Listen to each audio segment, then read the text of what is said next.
man maa ngi Sénégal maa ngi nii sama gaal. Allah métti na trop ku ne méttiwul moom. waaye Maliens yi ñi ngi foofu Guinéens yi ñi ngi fa Mauritaniens yi ñoo fa ëpp Sénégalais yi fukki junni yoon. fu ne yóbbu nañ ma fa takkal ma ay. man boobaa bi ma àndaloon 83% ñëpp génn man kese maa si ñibbi. Mbaye chaque jour ma laaj la. man ko yàllaa ma yónni woon benn mission rek jëlal ñii nga ànd ak ñoom ko États-Unis nga dellu si. gàcce te mënuma gaa dara mënuma gaa loolu la demee de moo tax ñun duñ découragé de maanaam nattu yàlla da koy teg koo xam ne attan na ko quoi. te ñun santal yàlla am nañ gëm-gëm te ragaluñ loolu quoi. santal yàlla waaj expérience bu nga xam ne yow moom nga dund foofu. waaw. gars yi nga xam ne ñu ngi war a dem parce que yaakaar naa occasion bi amuñu ko. te yow yaakaar naa ne bu dul dara comme ni ñu koy waxee. yow moom suñu borom am na lu mu namm ci yow. yow ku yàlla dimbale nga quoi ku yàlla bëgg nga tamit. donte ne li gars yi yaakaar ne moo gën ci ñoom muy dugg bi yow yàlla mayuloo ko mais am na lu yàlla namm si yow parce que yaakaar naa mission yi la yàlla teg yëpp di ak xam nga mission yi ngay jànkoonteel yëpp ak nu mu fay demee loolu rek yow war ngaa xam ne am na cër boo am ci suñu borom yow am na cër boo fa am loolu ay mbir. di wax Baye Fall nga muñ yàlla moom lu mu def rek moo gën parce que man mi sama ñaari rak laa amoon fayal leen. yoon bi am na boo yoo xam ne dëgg la ñooy fayal seen bopp mais lu ci ëpp seen mag yi nekk fii comme ñun ñooy jël suñu xaalis xam nga gis yoon bi tijji ñu njëkkante man sama ñaari booy yi bi ma leen fayalee lépp li ma def lépp dugg na 12 millions mais bi ñu duggee ci camp bi dan ma teg benn deal bu garaaw boo xam ne ci laa nekk nii sax di indil avocat bi pour wax booy yi pour ñu def rotation ci côté boobu dafa am avocat bu ma woo jigéen la bi ma ko woowee ma expliqué ko mu wax ma wax ko case bi nu mu demee affaire yooyu mu ne ma comme que judge bi nee na ko da ngay retourner léegi na xam ni mën na def appel am na appel maanaam mën nga def appel. mu ne mën nga def appel ba mu waxee loolu sama xel xaw a dal xam nga rek ndax yaa ngi jaaxle temps yëpp doo nelaw guddi. man daal ma ne amul problème ndaw si accéléré ma rek dóor ma ne ma $6,000 daal boo ko fayul tak kenn ku ci nekk bopp bu nekk $6,000. mu ne ma sinon dipot bi moom def nañ ko ba pare mais su ma appelé xam naa dina mën a dem comprendre ba ma ne ko am na beneen booy tamit boo xam ne dugg na mais booy bi dafa yoroon ay document wu affaire Sonko Macky Sall bi gars yi roy ak yooyu yëpp moom da ko yoroon dégg naa loolu tamit lu baax la pour gars yi nekk ci live bi di ko dégg naa tamit booy bi ñëw fii moom ma gis suñu côté bi la ñëw côté south bi nee na moom dafa préparé woon ay document wu ay affaire boo yin doon rey ak yi Juan Branco doon yor ak yooyu ñu def ci internet moom la yoroon di wane di tiit lu quoi ne moom bu delloo bu watul dañ koy rey parce que xàmmee nañ ko ci affaire manifestation yi moom loolu la def moom noonu la génnee quoi gars yi teel ko moom nee na après dañ ko génne sax fi gars yi nekk moom li ma expliqué. mais avocat bi dafa lekk na 6,000 muy ñaari yoon muy $12,000 yooyu boolewul dara bi yeeg yooyu. booy yi damaa xëy suba rek comme ni ngeen déggee affaire yi mu booy yi ñaar ñëpp bokk ci déportation bi ma lay wax nii moo tax ma ne avocat boobu woo naa sama beneen avocat pour dal ci kawam ba ma defee loolu delloo nan ma kii $3,000 ku nekk delloo na ma 3,000 muy 6,000 delloo na ma xaalis boobu delloo ma ko nii. mais damay wax ni rek pour ñi nga xam ne ñoo nekk foofu buñ la xasee ba bindal léeg-léeg déportation wërsëg nag yàlla rek a xam man xaw ma ci dara mais daal xam naa ne avocat yi dóor gu métti ñu ngi ko ci dóor te avocat yi ay tubaab yu weex tàll lan ñoo jël affaire bi di ko utiliser léegi buñ la defaree appel rek defal la déportation ñoom dañ ciy njëkkante rek jéem la tiital bu la nee ñu ne la juge bi def na ko mais mën nañ ko appel noonu la ñuy def daal lay laaj benn xaalis nga dugal te da la naan amul avance amul dara ci saasi nga ko war a dugal ci saasi boo ko dugalee dul ko laal bu ko defee yow da ngay tiit yow da ngay bëgg sa rakk ñëw nga kii leen ñoom ñaar ñëpp ñu ngi ñoon delluwaat dem nañ Touba nii ñibbiwaat nañ Fall mexicain yi da leen di delloo chaque jour ñu delloo leen li ñuy delloo ci mexicain kenn delloowu ko sénégalais yaa ngi doogaa dégg ay waxu delloo booy seet ba mu dooree ba léegi 7 mois 9 mois yaa ngi doogaa dégg sénégalais buñ delloo man booy yi ma yor fii bëri na ñu ma nekkal bëri na mais ñi ngi doon delloo sax mais niñ doon delloowee ak bii dafa bëriwul laa quoi maanaam waaw kay comme yeneen xeet yi ay chien yeeg yooyu buñ fi duggee dañuy jël ay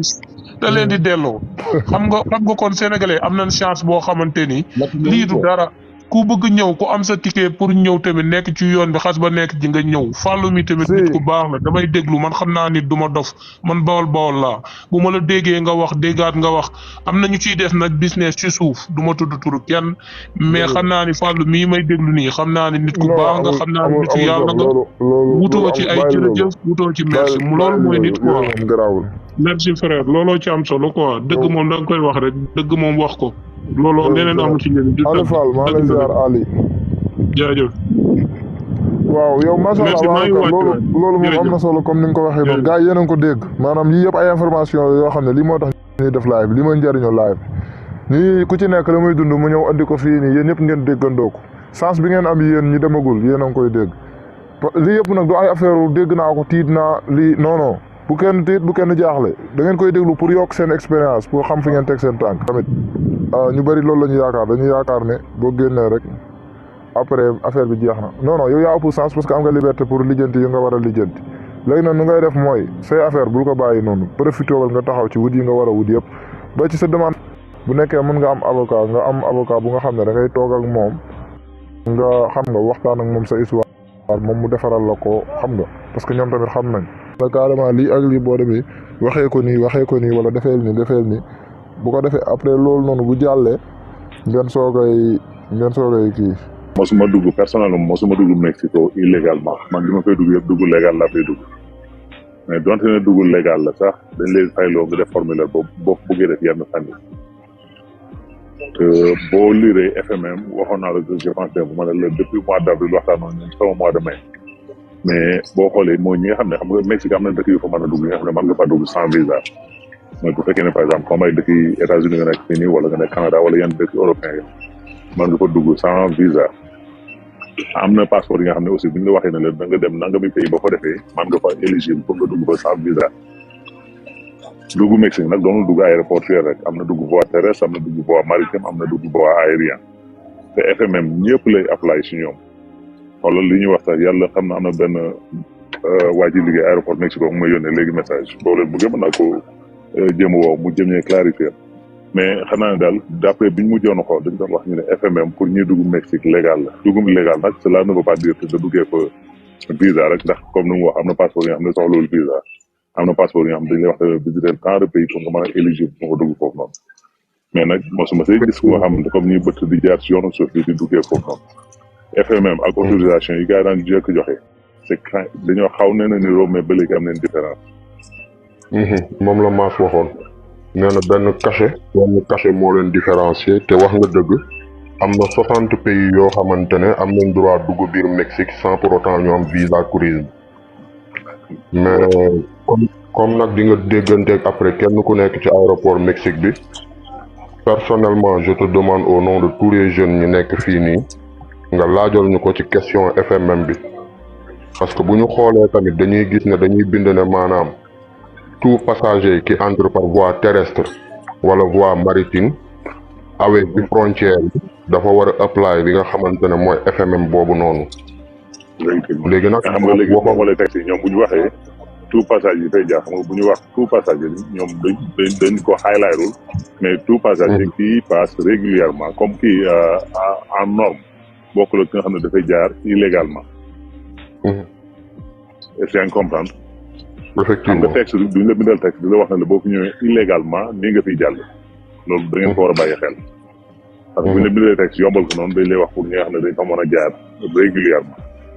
léegi mën naa leen bàyyi ngeen continuer wax xam ma woo waa ji ni wax moom bu mu waxee mu gën ma expliquer lu ci xam mais man dem naa fi Mexique maintes fois mais xam naa ne boo fay dem même bu fekkee ne da ngay dem ay quinconne yi def yenn page yooyu soxlawuloo mais bu fekkee ne da nga fa bëgg a toog yenn durée yi parce que FMM bu ñu la ko approuvé am nga droit lu yow oto ci biir dëkk bi am nga droit yu bëri mën ko def ci biir dëkk donc yow mi nga dafa ñëw également xool ne li nga xamante ne nii moom mooy yenu maana bu dee ne yow da ngaa ñëw dugg si dëkk bi légalement ñu luyee looto bu la neexee nga jël oto bi dawal bu Amérique sax dem sa yoon effectivement parce que t'es entré là-bas illégalement lu make sense rek lay wax nag xam nga binduma texte bi non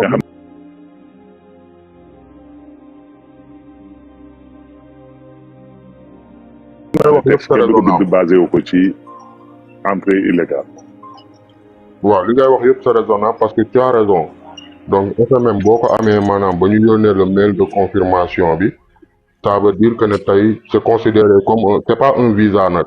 mais c'est considéré comme un visa touriste boo xamante ne am nga droit circuler ci dëkk bi pour 180 jours léegi nag au-delà de 180 jours yooyu ci lañ lay wax pour nga dugal maanaam visa tourisme bu ñu tamponné ci sa passeport mais comme justement am nga kenn ku la ci war a mën a leeral donc pas de problème donc yow bu fekkee wax nga ak waa ji nii ci nekk aéroport bu Mexique bi si toutefois mu éclaircir la après mën nga woo Momo wala Fallou donc nga defal leen compte rendu bi comme ça ñoom itamit ñu mën ko partager ak jeunes yi nekk fii nii yëpp yiy waajal nekk ci yoon bi. waaw benn problème incha allah. salaamaaleykum Lébu. merci beaucoup. Lébu. allo salaamaaleykum. maa ngi leen di siyaar bu baax. delloo ziar bu baax. man dama amoon tuuti laaj bon ma bëggoon koo laajte quoi man maa ngi ba Mauritanie bon man dama bëggoon mbirum yoon bi bon man carte laa yore bu fekkee ni man bëgguma doxante ak xaalis bi léegi si biir carte laa ko def ndax mën na nekk.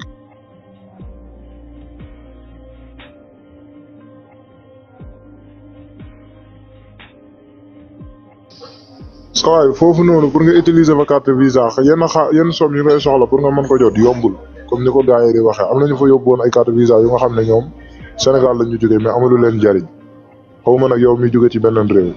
parce que loolu moom aw ma ci lu leer ñi jóge ci beneen dëkk mais ñi jógee Sénégal moom yóbbaale carte yooyu moom amalu leen benn njariñ après.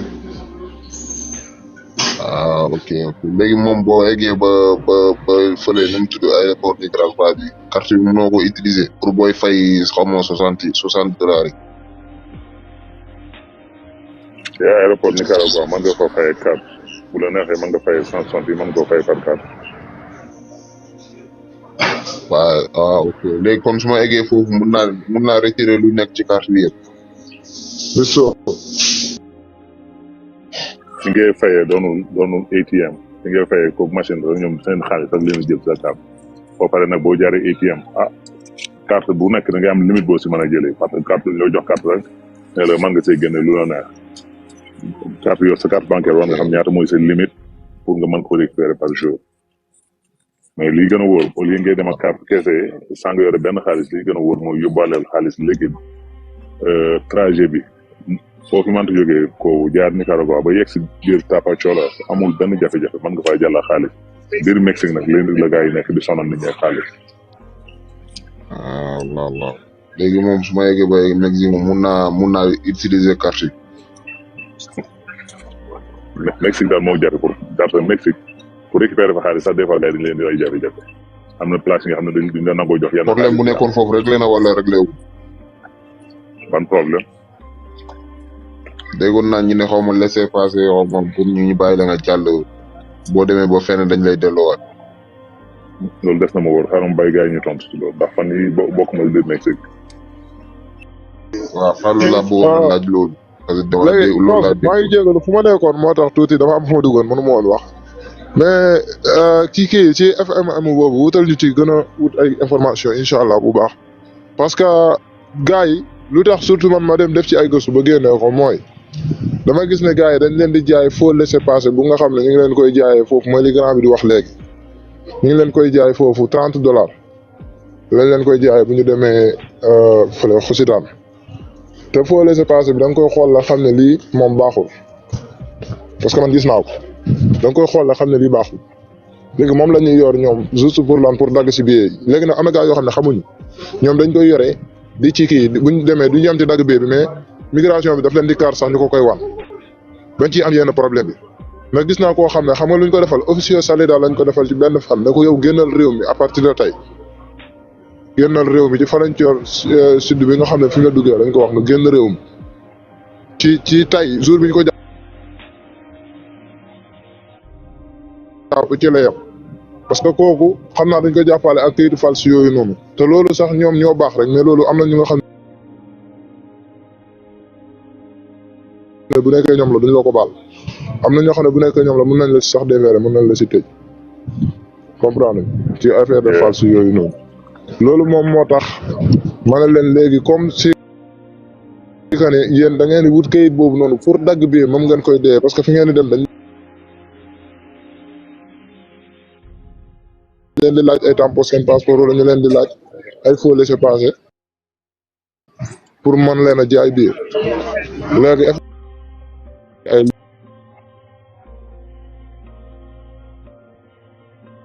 leen te du ñàkk nga mën a am ñoo xam ne dinañ la mën a dóoral loolu tampon boobu noonu ci ñoom. salaamaaleykum dal leen ak jàmm mbokk yi suivre seen bi di Al Wadud TV info mbokk yi comme ni ngeen dégloo audio yooyu noonu mu nekk ay kaddu yoo xam ne nag ñii di nga xam ne dañoo jaar si yoonu Nicaragua bi ba demoon fële sa États-Unis ñoo yëkkati kaddu yu ni mel di wax ne nag ñoom dañ leen a retourné Sénégal mu nekk mbir mu doy waar nekk loo xam ne yéeme na lool information yi ni jot nag ñu wax ne nag kii di président Macky Sall moo daal di wax lu ni mel ndax dañ leen a laaj ba xam war nañoo mën a toog Sénégal am déet état bu États-Unis waaye nag état bu Sénégal dafa wax que ne nag nañu retourner seenum réew di Sénégal lu ni mel moo tax ñëpp xaaj bi yëpp bokk ay nit yu bëree bëri yu duggoonu daal nañ leen di retourner Sénégal mu nekk lu doy waar nag ñu mise si ay millions mais lépp dañ koo daal di mujjee perte. nekk lu yéeme lool sax si jamono ji nga xam ne nag réew mi tar na lool metti lool